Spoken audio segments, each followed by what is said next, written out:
Assalamualaikum warahmatullahi wabarakatuh. Dalam video kali ini saya akan mendiskusikan tentang bagaimana membuat perencanaan pembelajaran yang pertama, yaitu silabus. Silabus merupakan pengembangan dari KI dan KD, perencanaan yang lebih singkat daripada RPP nanti. Di dalam silabus yang pertama adalah identitas, yang terdiri dari mata pelajaran, nama mata pelajarannya, kemudian sekolahnya, kelas, dan semester.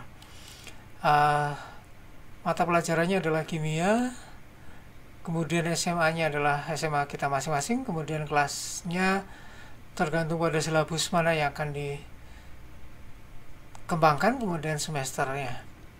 Saya contohkan adalah kelas 10 IPA di semester Gasal. Setelah identitas ini, kita menuliskan kompetensi inti.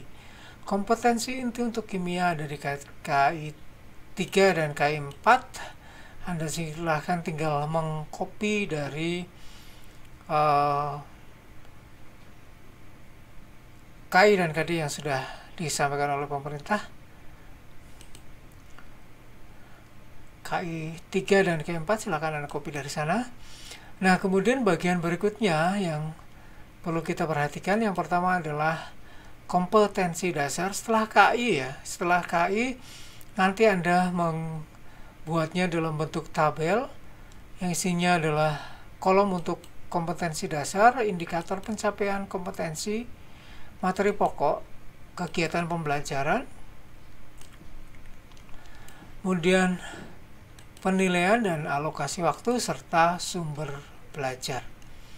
Nah, sebagai yang pertama, contohnya adalah 3.1. Ini adalah contoh saja.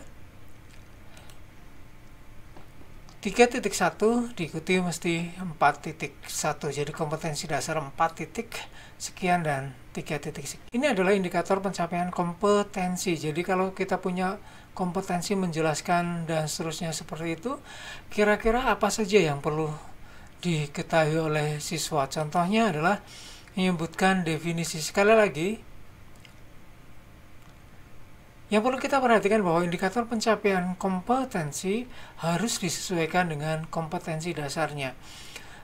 Contoh, kalau di dalam kompetensi dasar ini, contohnya di dalam kompetensi dasar ini menjelaskan. Anda ingat bahwa menjelaskan itu ada di C2. C2 berarti nanti indikator pencapaiannya juga minimal harus sampai pada C2. Ini adalah kata-kata kerja operasional yang dimunculkan di dalam indikator pencapaian kompetensi. Jadi di sini tidak harus sama seperti tujuan yang A, B, C, D komponennya. Jadi Anda cukup menyebutkan kata kerjanya, kemudian pengetahuan apa yang akan dicapai. Anda cukup menyebutkan, menuliskan kata kerja operasionalnya dan pengetahuannya atau objek yang akan dicapai. Contohnya adalah di sini menyebutkan definisi metode ilmiah. Menyebutkan itu hanya di C1. Kemudian menjelaskan juga C2, menjelaskan dan seterusnya. Anda boleh menuliskan untuk C3 dan C4, tetapi minimalnya ada C2. Oke, kemudian berikutnya menyajikan hasil rancangan. Ini adalah keterampilan. Keterampilan berarti harus juga disampaikan indikatornya dalam bentuk indikator yang keterampilan. Contohnya adalah melakukan langkah-langkah metode ilmiah untuk memecahkan masalah atau menerapkan prinsip keamanan kerja. Jadi untuk indikator pencapaian kompetensi harus sesuai dengan kompetensi dasarnya. Kemudian kalau sudah kita mengembangkan materi pokoknya, bahwa ada hakikat ilmu kimia dan keselamatan kerja, yang ini sesuai dengan kompetensi dasarnya. Tadi ada hakikat ilmu kimia dan keselamatan di laboratorium. Nah, kalau sudah, berikutnya adalah kolom tentang kegiatan pembelajaran. Kolom kegiatan pembelajaran isinya adalah kegiatan-kegiatan pembelajaran yang akan dilakukan oleh siswa dan guru, akan tapi dalam bentuk ringkasnya. Jadi intinya apa? Misalnya di sini adalah mendiskusikan hakikat ilmu kimia dan seterusnya bla bla bla.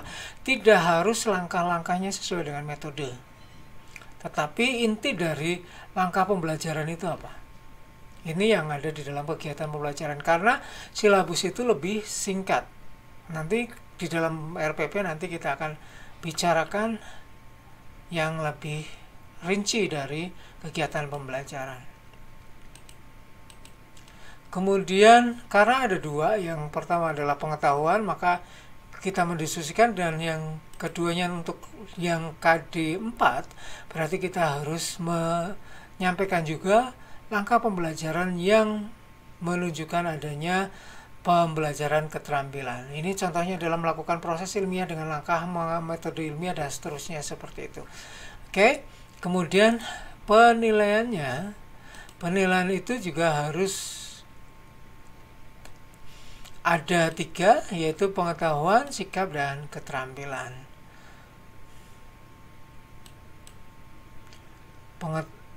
Nah, di dalam penilaian ini Anda tuliskan instrumennya dan bentuk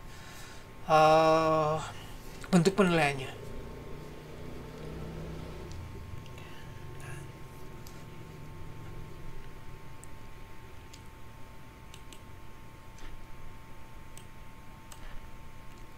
Seperti ini contohnya. Nanti akan lebih rinci di dalam RPP-nya. Kemudian alokasi waktu sesuaikan dengan prota dan prosem. Misalnya di sini yang pertama adalah 5 CP. Nah, penentuan alokasi waktu ini sudah didiskusikan dan sudah dicantumkan dalam prota dan prosem. Kemudian sumber belajarnya tuliskan secara singkat Anda akan menggunakan sumber belajar apa. Oke, itu adalah silabus. Nah, silabus itu sebenarnya singkat untuk setiap KD, tetapi kalau misalnya nanti digabung, nanti Anda tinggal menambahkan baris berikutnya untuk KD 3.2, 4.2 dan seterusnya seperti itu sampai menjadi silabus yang digunakan untuk 1 semester. Oke, demikian penjelasan singkat saya mengenai silabus. Mudah-mudahan jelas. Silakan Anda buat silabus untuk KD yang sesuai dengan Anda. Terima kasih atas perhatian Anda. Assalamualaikum warahmatullahi wabarakatuh. Selamat bekerja.